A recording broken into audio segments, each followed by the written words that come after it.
Cancer Healer Center, a new beginning.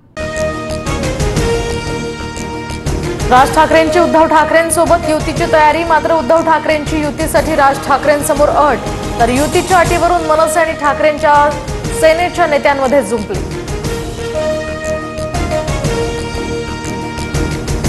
Eknath शिंदेंचा संताप. मात्र फडणवीसांच्या पोटात ढवळाढवळ. मनसेसोबतच्या युतीवरून राऊतांचा निशाणा, तर कोणत्याही अटी नाहीत. राज आणि उद्धव ठाकरेंची सहमती असेल तर युती होईल, राऊतांचा दावा. भोंगेंविरोधी आंदोलनाच्या वेळी आमच्यावर 17,000 केसेस दाखल केल्या. मग यासाठी उद्धव ठाकरे मनसैनिकांची माफी मागणार का? ठाकरेंच्या युतीबाबतच्या तयारीनंतर संदीप देशपांडेंचा सवाल. मुंबई ठाणे परिसरात ठाकरे बंधू एकत्र येण्यासाठी बॅनरबाजी. महाराष्ट्राच्या आणि मराठी माणसाच्या हितासाठी एकत्र असल्याचा बॅनरवर उल्लेख. मनसे शिवसेना युतीच्या चर्चेनंतर ठाकरे समर्थकांमध्ये आशादायी चित्र. राज ठाकरे अटी शर्थींनी झुकतील असं मला वाटत नाही. शिंदेंशी संपर्क तोडा, फडणवीसांशी बोलू नका, अशा अटी घालून राजकारण होतं का?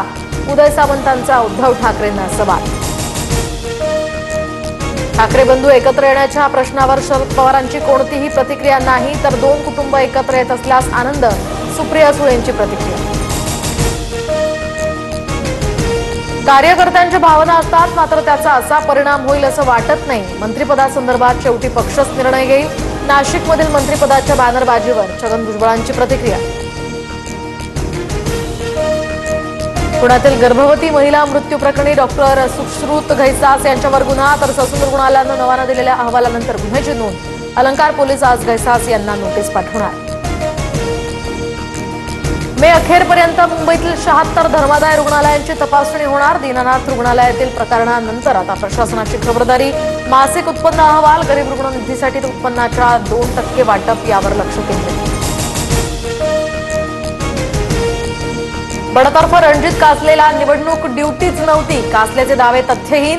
निवडणूक आयोगाचं स्पष्टीकरण. तर निवडणुकीत परळीमध्ये बंदोबस्ताला असताना ईव्हीएम मशीन असलेल्या ठिकाणाहून आपल्याला हटवलं असल्याचा होता कासलेचा दावा. पुण्यामध्ये काँग्रेसला गळती. संग्राम थोपटे पाठोपाठ युवक. काँग्रेस प्रदेश सरचिटणीस रोहन सुरवसे पाटील यांचा सुद्धा राजीनामा. संग्राम थोपटे सुद्धा भाजपच्या वाटेवर असल्याची चर्चा. जुगार खेळतो, गोव्यातनं दारू आणतो. बिडवलकर हत्या प्रकरणातला आरोपी सिद्धेश सिरसाट याचा व्हिडिओ. वैभव नाईकांकडून ट्विट. आकाचा वरदहस्त असल्याशिवाय एवढी हिंमत कशी होऊ शकते? नाईकांचा पुन्हा एकदा निलेश राणेंवर आरोप. सोलापुरातील डॉक्टर शिरीष वळसंकर आत्महत्या प्रकरणामध्ये सुसाईड नोट समोर. रुग्णालयातील एका महिला अधिकाऱ्यानं आत्महत्येला प्रवृत्त केल्याचा उल्लेख. आरोपी मनीषा मुसळे माने विरोधात गुन्हा दाखल. मालवण राजकोटमधील शिवरायांचा पुतळा उभारणीचं काम पूर्णत्वाच्या अगदी जवळ. शिवरायांच्या पुतळ्यासंदर्भात पर्यटकांमध्ये सध्या उत्सुकता. पुणे शहराच्या उपनगरांमध्ये टँकरद्वारे पाणी पुरवठा. पाणीपट्टी भरून सुद्धा टँकर माफिया जास्तीचे पैसे घेत असल्याचा नागरिकांचा आरोप. नाशिकमधील दगडफेक प्रकरणी 38 आरोपींना 14 दिवसांची न्यायालयीन कोठडी. धार्मिक स्थळाचं अतिक्रमण हटवण्यापूर्वी झाला होता हिंसाचार. आतापर्यंत 1500 जणांवर गुन्हा दाखल.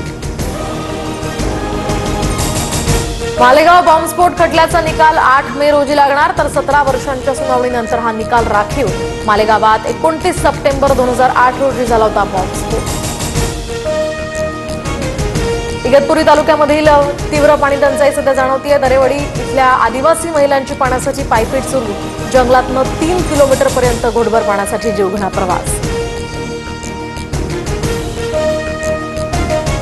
कल्याण डोंबिवलीमध्ये दुर्गंधीयुक्त आणि पिवळसर रंगाचं पाणी. उल्हास नदीमध्ये जलपर्णी काढण्याच्या कामामुळे पाण्याची गुणवत्ता ढासळली.